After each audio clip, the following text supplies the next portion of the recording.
وہ ساحل سمندر پر بیٹھی پانی کی لہروں کو آتے جاتے دیکھ رہا تھا۔ اسے سمندر کی خاموشی بہت اچھی لگتی تھی۔ وہاں بیٹھ کے اپنے آپ سے باتیں کرنا اس کا ہمیشہ سے ہی پسندیدہ مشغلہ رہا تھا۔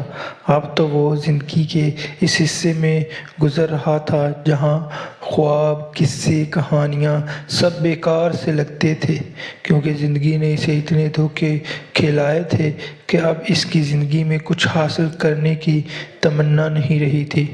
وہ انہی لہروں کو دیکھتے اس طوفان کے بارے میں سوچ رہا تھا جو اس کی زندگی میں آ کے گزر چکا تھا۔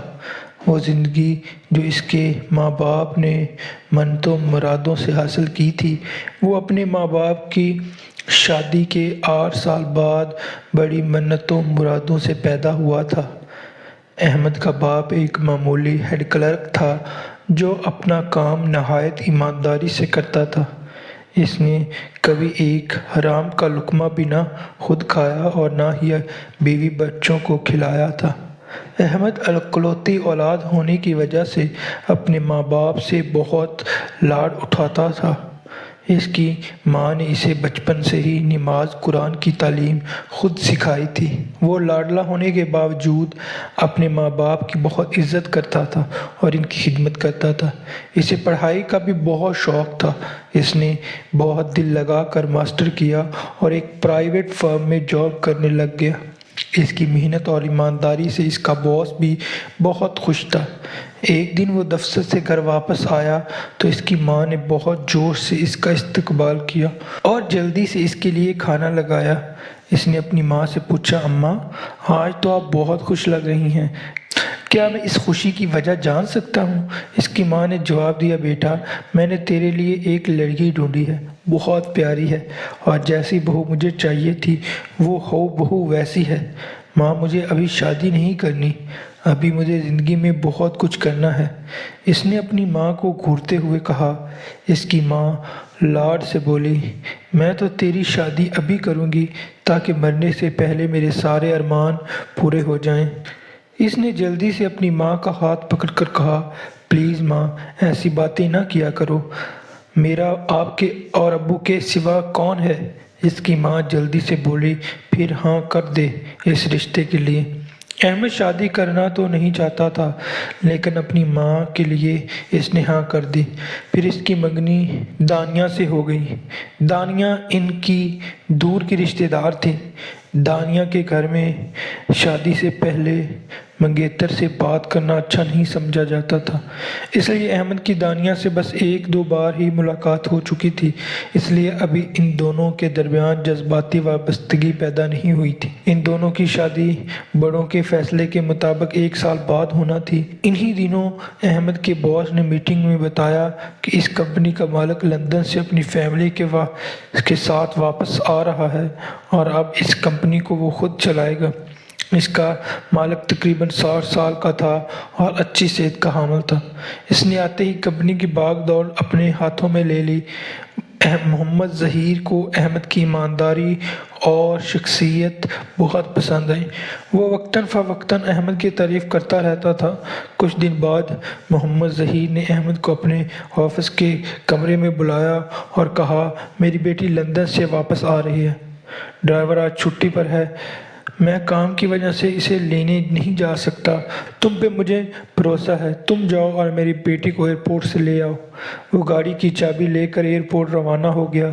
مالک کی بیٹی بہت خوبصورت تھی اور دکھنے میں ہی نخریلی نظر آتی تھی۔ سلام کے جواب کے سوا حیا نے پورے راستے ایک لفظ بھی منہ سے نہ نکالا، نہ ہی اپنے باپ کے نہ آنے کی وجہ پوچھی۔ اس نے حیا کو گھر چھوڑا اور دفتر واپس آ گیا۔ کوئی 1 ہفتے بعد میٹنگ کے دوران حیا آئی اور آتے ہی اپنے باپ سے کہنے لگی، پاپا پلیز، آپ سے کتنی دفعہ کہا ہے مجھے نئی گاڑی چاہیے، میری گاڑی پرانی ہو چکی ہے۔ ظہیر صاحب محبت سے گویا ہوئے حیا میری جان، میرا وعدہ ہے تمہاری سالگرہ پر تمہاری پسندیدہ کار تمہارے پاس ہوگی۔ حیا نے پیار سے اپنے پاپا کو گلے لگایا اور چلی گئی۔ تبھی ظہیر صاحب نے احمد سے حیا کی سالگرہ میں آنے کا کہا اور کہا کہ احمد، میں تم سے ایک درخواست کرنا چاہتا ہوں۔ حیا ایک ضدی لڑکی ہے، اس کی ماں اسے بچپن میں چھوڑ کر بھاگ گئی تھی۔ اس نے میری محبت اور ساری دولت ایک معمولی آدمی کے لیے ٹھکرا دی تھی۔ اپنی بیٹی کی بھی ذرا فکر نہ کی اور اپنے عاشق کے پاس چلی گئی۔ ماں کا پیار نہ ملنے اور میرے کاروبار میں مصروف ہونے کی وجہ سے حیا بہت ضدی ہو گئی ہے۔ اب میں چاہتا ہوں تم اس کی دوست بن کے رہو، اس کے ساتھ وقت گزارو۔ اس نے حیرانگی سے اپنے باس کو دیکھا اور کہا، سر، اگر وہ آپ کی بات نہیں مانتی ہے تو مجھ سے کیسے دوستی کریں گی؟ اور میں ایسے کیسے ان سے دوستی کروں؟ محمد ظہیر بڑی بے بسی سے بولے، میں تمہیں سب سمجھا دوں گا، تم پلیز میرا ساتھ دو۔ میں نہیں چاہتا میری بیٹی اکیلے پن کا شکار ہو جائے، کیونکہ اس کی مغروری اور ضد پن کی وجہ سے کوئی اس کا دوست نہیں بن پایا آج تک۔ مجھے تم اس کے لیے مناسب لگے ہو۔ احمد کو اپنے باس کے بے بسی پر بہت ترس آیا۔ وہ ان کی بات ماننے پر آمادہ ہو گیا۔ کچھ دن بعد وہ حیا کی سالگرہ والے دن ان کے گھر پہنچ گیا۔ بلیک 3 پیس سوٹ میں وہ بہت اچھا لگ رہا تھا۔ جب وہ وہاں پہنچا تو حیران ہوا، وہاں اس کے علاوہ کوئی مہمان نہیں تھا۔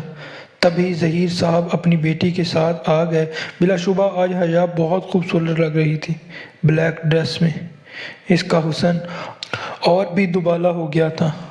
ظہیر صاحب احمد کو دیکھ کر بہت خوش ہوئے اور اپنی بیٹی سے کہنے لگے، حیا بیٹا، یہ ہمارے آفس کا سب سے ہونہار لڑکا ہے، اپنی ہر ذمہ داری اور کام کو بہت اچھے طریقے سے سر انجام دیتا ہے۔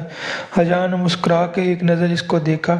وہ تھی تو بہت گھمنڈی، پر آج اس کی سالگرہ کا دن تھا اور آج اس کو اپنی فیورٹ کار گفٹ میں ملنا تھی، اس لیے آج وہ بہت خوش تھی۔ انہی باتوں میں کیک کاٹا گیا، پھر ملازم نے کھانے کے لیے بلایا۔ ان سب نے خوش گپیوں میں کھانا کھایا۔ ظہیر صاحب حیرانگی سے اپنی بیٹی کو دیکھ رہا تھا اور دل ہی دل میں اپنی بیٹی کے لیے دعائیں کر رہے تھے، کیونکہ آج وہ خوش ہونے کے ساتھ ساتھ احمد سے اور ان سے باتیں کر رہی تھی، کاروبار کے حوالے سے ڈسکس کر رہی تھی۔ احمد بھی بہت محتاط گفتگو کر رہا تھا۔ ہاں تو احمد بتائیے، آپ کو میرے پاپا کے آفس میں کام کر کے کیسا لگا؟ اس نے اچانک یہ سوال احمد کی طرف دیکھ کر کہا۔ احمد کے سامنے پتہ نہیں کیوں نروس ہو رہا تھا اور بار بار خود کو اسے دیکھنے سے روک رہا تھا۔ یہ پہلی دفعہ تھا کہ کسی لڑکی کے لیے اس کا دل عجیب ہو رہا تھا۔ اس نے پہلی دفعہ کسی لڑکی کو اس نظر سے دیکھا تھا اور کھنچتا چلا جا رہا تھا۔ ایسی فیلنگز تو اسے اپنی منگیتر کو دیکھ کے بھی کبھی نہیں آئی تھی، حالانکہ وہ بھی بہت خوبصورت تھی، لیکن حیا سے زیادہ نہیں۔ باتوں میں وقت گزر گیا اور رات کافی گہری ہو گئی۔ احمد نے کہا، ظہیر صاحب مجھے اجازت دیجیے، رات کافی ہو گئی ہے، میرے والدین میرے منتظر ہوں گے۔ ظہیر صاحب نے اسے جانے کی اجازت دے دی اور حیا سے کہا، جاؤ بیٹا، احمد کو دروازے تک چھوڑ آؤ۔ حیا اس کے ساتھ دروازے تک آئی۔ اچانک احمد کو یاد آیا وہ حیا کو اس کا گفٹ دینا بھول گیا تھا۔ تبھی اس نے اپنے کوٹ کی جیب میں ہاتھ ڈالا اور ایک خوبصورت سا بریسلٹ نکال کر حیا کو دے دیا۔ یہ میں آپ کے لیے لایا تھا، مجھے جلدی میں کچھ نہیں سوچا، اس لیے یہ بریسلٹ لے آیا۔ حیا کو وہ تحفہ بہت پسند آیا۔ اسے بھی احمد کی شخصیت اپنی طرف کھنچتی ہوئی نظر آئی تھی، جیسے وہ اس سے مرعوب ہو رہی تھی۔ احمد گھر گیا تو ساری رات حیا کو سوچتے گزاری۔ وہ رات کو دیر سے سونے کے باوجود صبح اپنے دفتر جانے سے پہلے اٹھ گیا۔ جلدی سے تیار ہو کر دفتر گیا تو دیکھا حیا اس کا انتظار کر رہی ہے۔ اسے دیکھتے ہی احمد کا دل زور زور سے دھڑکنے لگا۔ کچھ ایسی حالت حیا کی بھی تھی۔ حیا اس کو دیکھتے ہی بولی، احمد میرے ساتھ کہیں باہر چلو، مجھے تم سے کچھ باتیں کرنی ہیں۔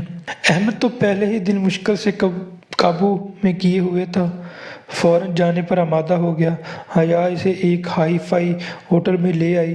وہ دونوں پہلے تو ایک دوسرے کو دیکھتے رہے، پھر حیا آہستہ سے بولی، احمد، میں ایک بہت ضدی اور گھمنڈی لڑکی ہوں۔ بچپن میں میری ماں مجھے چھوڑ کر چلی گئی اور باپ کے پاس وقت نہیں تھا، پیسہ بے شمار تھا، پر یہ سب مجھے میں غرور پیدا کر گیا۔ میرے اسی رویے سے میرے دوست نہیں بنتے، لیکن تم سے ملاقات کے بعد میں خود پر قابو نہیں رکھ پائی۔ مجھے تمہارے سوا کوئی نظر نہیں آتا۔ میں تمہاری شخصیت سے بہت متاثر ہوئی ہوں۔ مجھے لگتا ہے میں تم سے محبت کرنے لگی ہوں، کیونکہ مجھے لگتا ہے تم ایک اچھے ہم سفر بنو گے۔ وہ اس کی بات سن کر ایک دفعہ سکتے میں آ گیا کہ رات بھر جس ماہپارہ کے خیالوں میں گزری وہ بھی میرے بارے میں یہی سوچتی ہے۔ پھر اس نے بہت سوچ کے جواب دیا، دیکھو حیا، میرے دل میں بھی وہی جذبات ہیں جو تمہارے دل میں ہیں، لیکن ایک پرابلم ہے، میں تم سے شادی نہیں کر سکتا۔ حیا اس کی بات کاٹ کر بولی، کیوں احمد، کیا کمی ہے مجھ میں؟ خوبصورت ہوں، دولت مند ہوں، تمہیں اور کیا چاہیے؟ نہیں حیا، مسئلہ یہ نہیں ہے کہ تمہارے پاس کچھ ہے یا نہیں، مسئلہ یہ ہے کہ میرے والدین نے میرا رشتہ طے کر دیا ہے اور 1 سال بعد میری شادی ہے۔ وہ اس کی طرف دیکھے بغیر بولا۔ وہ بے چین ہو کے بولی، پھر کیا ہوا؟ آج کل لوگ شادیاں توڑ دیتے ہیں، بس منگنی ہے، وہ بھی تمہارے گھر والوں کی پسند کی۔ تم اپنی ماں باپ سے بات کرو، یا میں پاپا سے کہتی ہوں کہ وہ تمہارے والدین کو سمجھائیں گے کہ یہ ساری دولت بھی تمہاری اور میں بھی تمہاری۔ احمد نے سوچا گھر جا کر اپنی ماں سے بات کرے گا۔ آج وہ جلدی گھر آ گیا۔ کھانا کھانے کے بعد اس نے اپنی ماں کو سب بتا دیا کہ مجھے میرے باس کی بیٹی سے پیار ہو گیا ہے، وہ بھی مجھ سے محبت کرنے لگی ہے، میں اس سے شادی کرنا چاہتا ہوں۔ اس کی ماں غصے سے بولی، تجھے پتہ ہے تیری منگنی ہو چکی ہے، 1 سال بعد تیری دانیہ کے ساتھ شادی ہے، اور تو کیسی بہکی بہکی باتیں کر رہا ہے؟ میں سچ کہہ رہا ہوں امی، میں دانیہ کو جانتا تک نہیں، تو شادی کیسے کروں گا؟ اس نے بھی آگے سے دلیل دینا شروع کر دی، میں نے آپ کے کہنے پر منگنی تو کر لی، لیکن شادی میں حیا سے ہی کروں گا، آپ دانیہ کے گھر والوں کو منع کر دیں۔ اس کی ماں جیسے سکتے میں آ گئی، میرا اتنا فرما بردار بیٹا آج ماں کے آگے بول رہا ہے، میں تمہارے بابا سے کہتی ہوں تمہارا علاج کرائیں، کیونکہ شادی تو تمہاری دانیہ سے ہی ہوگی، وہ بہت اچھی لڑکی ہے، ہمارے گھر کو جنت بنا دے گی، اور اس بڑے باپ کی بیٹی کا کیا پتہ کیسے نکلے گی، اس طرح کی لڑکیاں گھر نہیں بسایا کرتی۔ وہ غصے سے بولا، نہیں ماں، میں شادی کروں گا تو حیا سے، بس آپ مان جائیں تو بہتر ہوگا، ورنہ مجھے کوئی اور قدم اٹھانا پڑے گا۔ یہ کہہ کر وہ اپنے کمرے میں چلا گیا۔ رات بھر اس کے ماں باپ پریشان رہے اور یہی سوچتے رہے ہمارے بیٹے کو کسی کی نظر لگ گئی ہے۔ صبح پھر اس کی ملاقات حیا سے ہوئی۔ اس نے بتایا، میں نے پاپا سے بات کر لی ہے، وہ میرے اس فیصلے سے بہت خوش ہیں۔ تمہارے گھر والوں نے کیا کہا؟ وہ پریشانی سے بولا، حیا میرے گھر والے نہیں مانیں گے، انہوں نے صاف منع کر دیا، اور امی نے آج کہا ہے میں دانیہ کے گھر والوں سے کہتی ہوں ابھی شادی کی تاریخ طے کریں۔ یہ بات سنتے ہی حیا کا چہرہ سفید پڑ گیا۔ وہ اس کا ہاتھ پکڑ کر بولی، پلیز احمد، میں تم سے بہت پیار کرتی ہوں، مجھے کبھی کوئی چیز پسند نہیں آئی، نہ مجھے کسی نے اس حد تک اٹریکٹ کیا ہے۔ مجھے تم چاہیے اور ہر حال میں چاہیے، میں تمہارے بغیر مر جاؤں گی، میں اپنی جان لے لوں گی۔ اور وہ اس کی یہ حالت دیکھ کر بہت دکھی ہوا اور دکھی دل سے بولا، میں تمہیں نہیں چھوڑوں گا حیا، اگر گھر والے نہ مانیں میں ان کی اجازت کے بغیر تم سے شادی کر لوں گا، پھر ہم دونوں جا کر ان کو منا لیں گے۔ حیا ایک دم خوش ہو گئی۔ پھر وہ دونوں کافی دیر اپنے حال اور مستقبل کو خوبصورت بنانے میں مشغول رہے۔ ظہیر صاحب کو جب پتہ چلا کہ اس کے والدین نہیں مان رہے، انہوں نے اس کے گھر جانے کا فیصلہ کیا۔ اسی شام وہ اس کے گھر پہنچ گئے اور اس کے ماں باپ کو اپنے آنے کی وجہ بتائی، لیکن اس کی ماں نے یہ کہہ کر صاف انکار کر دیا، نہیں ظہیر صاحب، بھلے آپ ہمارے بیٹے کے باس ہیں، وہ آپ کی کمپنی میں کام کرتا ہے، لیکن ہم نے اپنے بیٹے کی منگنی کر رکھی ہے، ہمارے رشتہ دار ہم پر تھو تھو کریں گے، ہمیں دولت نہیں چاہیے، عزت چاہیے۔ ظہیر صاحب کی لاکھوں دلیلوں کے باوجود وہ لوگ نہ مانے تو وہ ہارے ہوئے جواری کی طرح واپس آ گئے۔ جب حیا کو پتہ چلا تو اس نے اپنے پاپا سے کہا، پاپا میں شادی بس احمد سے کروں گی، ورنہ آپ ہمیشہ کے لیے مجھے کھو دیں گے۔ ظہیر صاحب بیٹی کی دھمکی سے بہت پریشان ہوئے اور ساری رات اس کا حل سوچتے رہے۔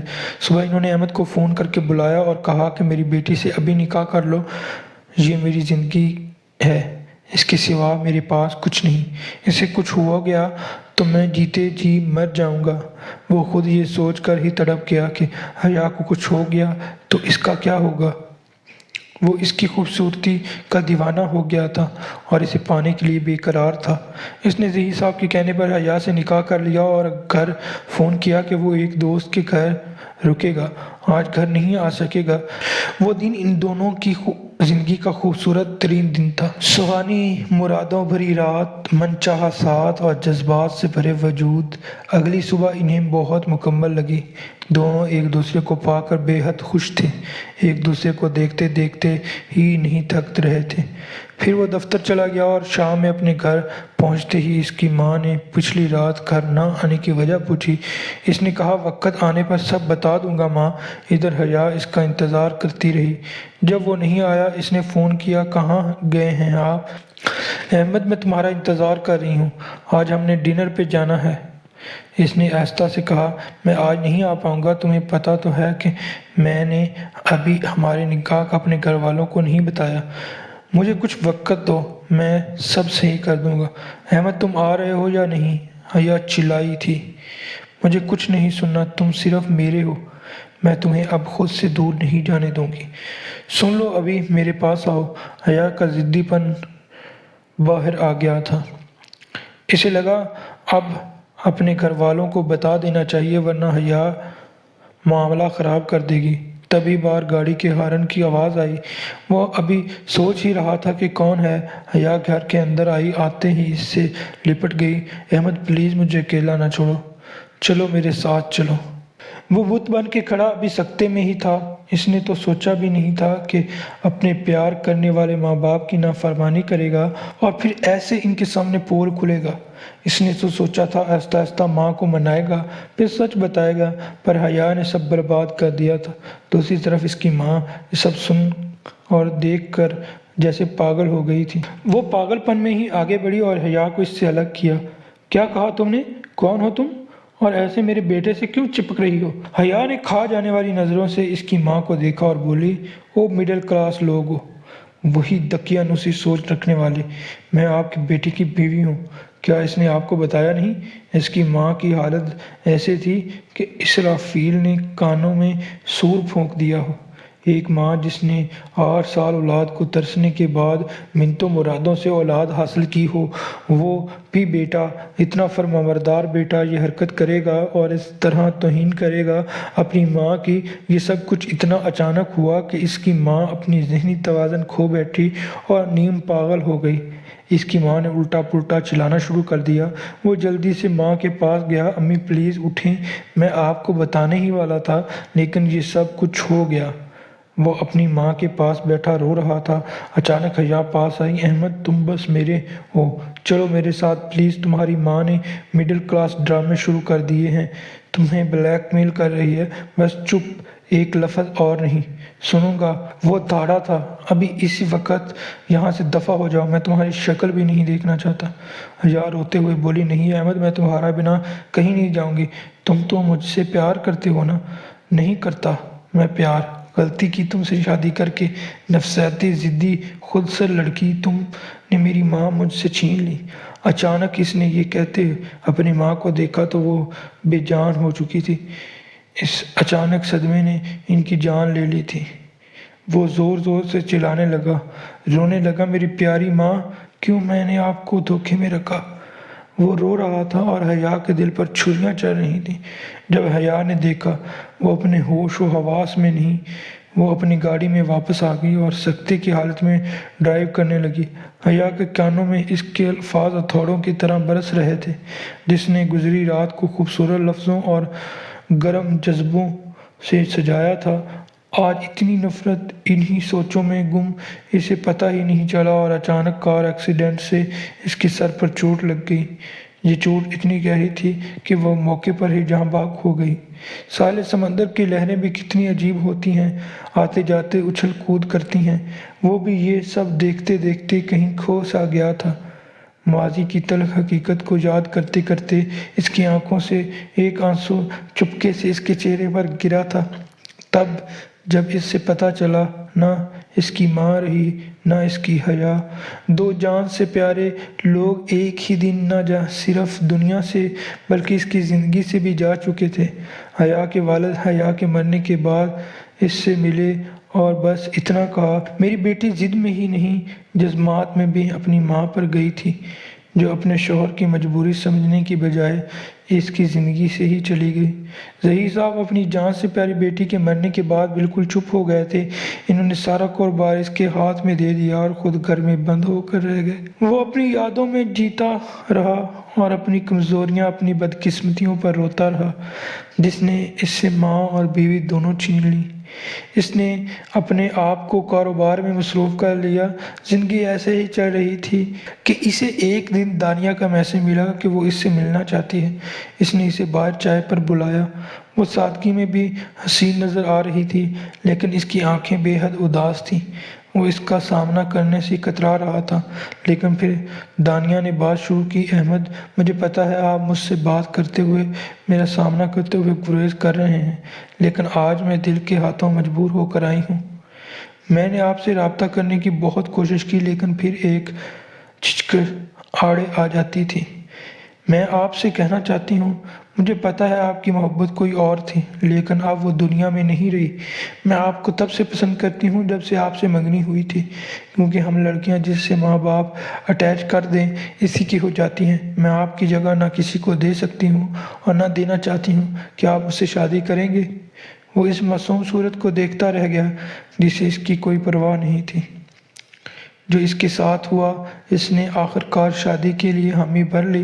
وہ خود کو اس کے قابل تو نہیں سمجھتا تھا لیکن وہ جو کبھی فون پر بھی بات نہیں کرتی تھی آج خود آئی تھی محبت کی بھیک مانگنے۔ اسے پھر سے دینا کا دل توڑنا اچھا نہیں لگا۔ اب وہ اس کی ملکیت تھی، اس کے ساتھ رہتی تھی، اس کے نکاح میں تھی۔ بے شک خوبصورت بھی بہت تھی لیکن اب وہ پہلے جیسا نہیں تھا۔ اس کے جذبات کے کہیں دفن ہو گئے تھے، پھر بھی وہ اسے خوش رکھنے کی کوشش کرتا تھا۔ ان کے 3 بچے بھی تھے جو دینا اور عشق دونوں کا عکس تھے۔ ہاں، اب بھی کبھی کبھی اسے ساحل سمندر پر آ کے اپنے آپ سے باتیں کرنا اچھا لگتا تھا۔ وہ لہروں میں کھوسا جاتا تھا، وہ گزرے وقت میں کھوسا جاتا تھا، پر اب سب طوفان آ کے گزر چکے تھے۔ اب اسے دینا اور اپنے بچوں کو ہر خوشی دینا تھی۔ اگر آپ کو یہ ویڈیو اچھی لگی چینل کو سبسکرائب کر لیں اور بیل آئیکن پر لازمی دبائیے گا تاکہ آپ کو میری نئی آنے والی ویڈیوز ملتی رہیں۔